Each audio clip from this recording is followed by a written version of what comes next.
A very good evening and welcome to Primetime News on MTV Sports. My name is Ravi Gamage. And I'm Gayatri Gunaratna. As always, let's take a look at tonight's headlines. Minister of External Affairs says that economic sanctions cannot be imposed on Sri Lanka through the UNHRC resolution. Senior journalist Podala Jayantha says he will take legal action against those who made him partially disabled. Minister Bandara Gunawardena gives another lesson on economics. Despite statements that the lowest ticket price is 5,000 rupees, fans able to witness the first test for free. Now for those stories in detail, Minister of External Affairs Professor G.L. Piri says that the statement made by the Indian Prime Minister in the Indian Parliament made a huge impact on the resolution on Sri Lanka being passed at the Human Rights Council in Geneva. The minister expressed this view at a media briefing held at the Ministry of External Affairs today. A number of ministers who were part of the delegation to the Human Rights Council in Geneva also attended the media briefing. Now, the problem for us was not the Indian vote, but the Indian statement on the floor of the Indian Parliament, which was made 2.5 days before the crucial vote. A statement on the floor of Parliament by the Indian Prime Minister, as opposed to directions given to the permanent representative in Geneva by the Indian Foreign Minister. So it was a very high-profile statement. The text of that speech was immediately distributed to all delegations in Geneva by the movers of the resolution. And every 10 minutes, without exaggeration, our mission received calls. So it changed the situation totally. Had it not happened, the result would have been different. No relationship between two countries is one-dimensional. And certainly the Indo-Sri Lanka relationship is far from being one-dimensional. It has withstood stronger and greater shocks than this. This is a shock, I say so. It is a deep disappointment to Sri Lanka. So for the future, we have to think of ways and means, not only of continuing the relationship, but indeed developing it, nurturing it. And we plan to do that, recognizing the negative consequences of this action, recognizing that and accepting that, without being disingenuous about it. We must also express our resolve to recognize the inherent importance of that relationship and to work cordially with India in the future. This has happened. Foreign media reported that Indian Prime Minister Manmohan Singh had sent a letter to the President that India is taking all measures to settle what took place in Geneva. Is there any truth in such reports?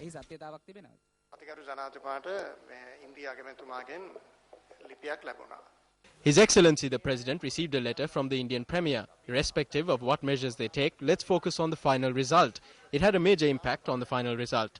Furthermore, discussions are not held publicly. They say that they held discussions with those who were sponsoring the resolution and certain amendments were made. However, what matters is the final result.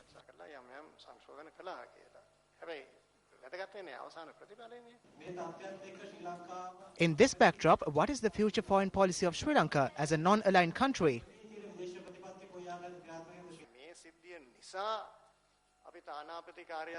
We are not taking decisions regarding our embassies based on this outcome. Look at how many Sri Lankan embassies exist in Western Europe. Do you know that we have only 4 embassies in the African continent? Western Africa is a huge area, but we do not have a single embassy there.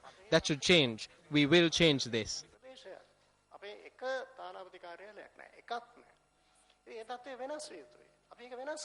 Will embassies in Western countries not be given prominence? There is no necessity to give more prominence to the Western world because prominence has already been given.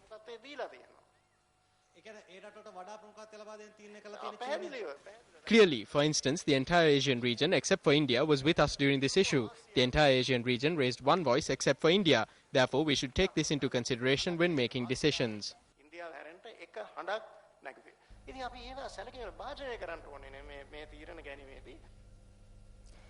At the media briefing, the Minister of External Affairs also noted that economic sanctions cannot be imposed on the country just because a resolution was passed at the Human Rights Council. Geneva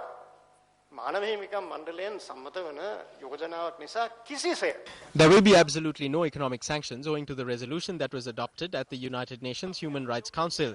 There is no connection between the two. The challenge before us is to protect the sovereignty, independence and dignity of this country. This is something that should unite the country and which goes beyond petty political objectives. So what is the future course of action? That is what is of utmost importance. There is no change in this. We are not doing anything new because there is no need for it.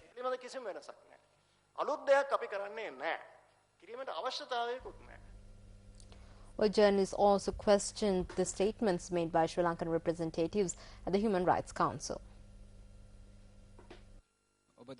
You made a statement in Geneva stating that caution should be exercised when throwing stones from glass houses. To whom did you issue this warning?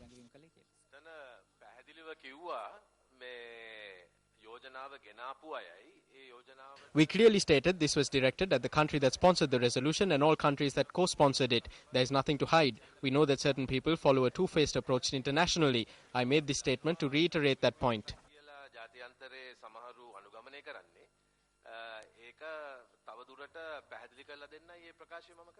Back in 2009, the Human Rights Council's 11th session, convened in 2009. Now, in that report, it says that it welcomes the assurance given by the Sri Lankan government with the implementation of the 13th Amendment to a political solution with regards to conciliation. The government stands on that. To do this, we have set up the one mechanism that can accomplish this task. Nobody else can do it. As you know, these changes require constitutional modifications. This cannot be done by the executive. It has to be done by Parliament with a specified majority, 2/3. And even that is not enough. There has to be a referendum. So this entire process has to be triggered by a parliamentary select committee, which is an all-party forum. That's the only way to do it. There's no alternative. For which purpose the TNA has not been given their fullest cooperation. So we had been trying to persuade TNA and we have invited them to appoint their members and participate in the select committee process. Still, we are waiting for their response. Even to the Tamil diaspora, we told them, please ask your TNA members whom you are supporting to come into the select committee. And the select committee has a mandate to go into this issue and complete its deliberation within a period of 6 months. It is not a place where we are going to take a lot of time, like in the earlier cases. The resolution itself appointing the select committee specifically state within 6 months the report must be brought to the Parliament. Indian Overseas Minister Vayala Ravi yesterday emphasized that India will continue cordial relations with Sri Lanka despite voting against the island nation on a US-sponsored resolution at the 19th session of the UN Human Rights Council in Geneva last week. Talking to the media in Kolkata, the Indian Overseas Minister said India, being a sovereign country, had to raise its voice against human rights violations, especially with regard to the Tamil community in Sri Lanka. You know, the different issues are involved in it. First, the human rights issue. And our relation with India is good, and we are helping in a big way in every time. Since Indira Gandhi's period, we are helping them, no problem. But it's a question of human rights violation or this thing. Apart from that, the Tamil population in Kerala and all over the world can understand their sentiment. And all political parties in Tamil Nadu also insisting. And the government of India does not want any kind of a conflict with Sri Lankan interest. But at the same time, we have to see that the human rights violations shall not continue and everything. And politically, it is necessary for the government and the people of India to stand by the Tamil Nadu people. In related news, UNP Deputy Leader Sajid Premadas says that the Minister of External Affairs should resign immediately. He said this at another stage of the Sasunata Aruna program, which was held in Kurunegala today.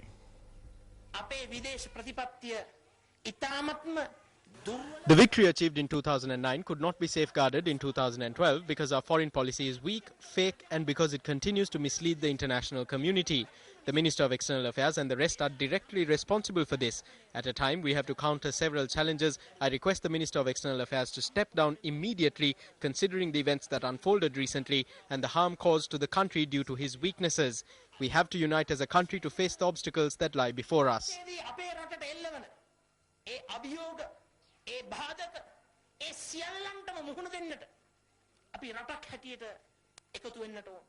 Financial assistance was provided to the Konpola Sri Sumanaramaya in Kurunagala under the 185th stage of the Sasanata program. Sri Lanka's permanent representative to the United Nations in Geneva, Tamara Kunanayakam, says that African, Latin American and Asian nations have commended Sri Lanka's fight for basic principles. She expressed these views exclusively to News First. Now, given the fact that the resolution was introduced by the United States with its junior partners supporting it, I think, and also the pressure that they exercised on the capitals in Africa, in Latin America, and also in Asia. There were even telephone calls that were given to heads of state by sometimes, in some cases, even by President Obama himself. And despite all these pressures, we received significant support. The United Nations belongs to all of us. It belongs to you and to me and to the peoples of Africa, Asia. We developed the principles of the UN, that is the non-aligned movement. And Sri Lanka, was, as a leader of the non-aligned movement, helped to define the principles. So we cannot allow the United States to hijack the system for their own hidden agendas. And I think in all the countries that who are very close friends to us and with whom we have been together since the decolonization process are with us today, and they understand the battle that Sri Lanka is leading. I have had a lot of ambassadors of African countries, even Latin American countries, and even Asia, coming up to me and saying, thank you for fighting. It's not only your battle that you're fighting, but you're also fighting on our behalf. Speaking further, Tamara Kunanayakam said that there is no mandate for the Human Rights Council to comment on the Lessons Learned and Reconciliation Commission. They have discussed, for instance, they've taken also a decision on a report, which is the LLRC report, which is a national report, which should not be before the Human Rights Council. There is no resolution or no mandate for the Human Rights Council to look at a report of a domestic mechanism. So this is a very serious issue. Well, Sri Lanka's ambassador to France, Dr. Dayanja Tilaka, states that there are dangerous repercussions that could ensue from the resolution on Sri Lanka that was adopted by the UNHCR in Geneva recently.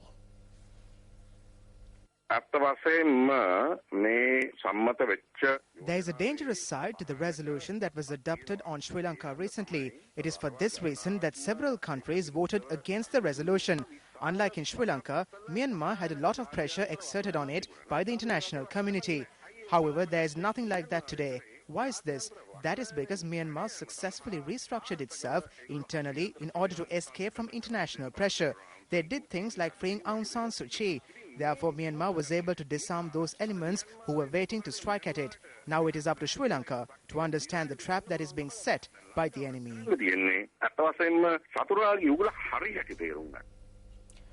United National Party parliamentarian Harin Fernando expressed his views regarding the report of the Lessons Learned and Reconciliation Commission at a media briefing today.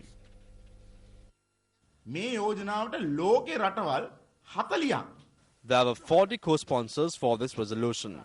Out of the 40 countries, only 13 had voting rights. There were 27 more countries who were not eligible to vote. The government does not understand the gravity of the issue that we are faced with. The question we have to ask today is, can the government express a clear stance regarding the LLRC report? If we do not take a decision today, Sri Lanka will have to face the consequences at the next Human Rights Council session. The MP also focused on the subject of elections. The government has given out a message that they are prepared to go for an election at any moment. So as the main opposition, we should say that we have no issue with elections being held suddenly. We must also say that we are prepared to face such an election at any time.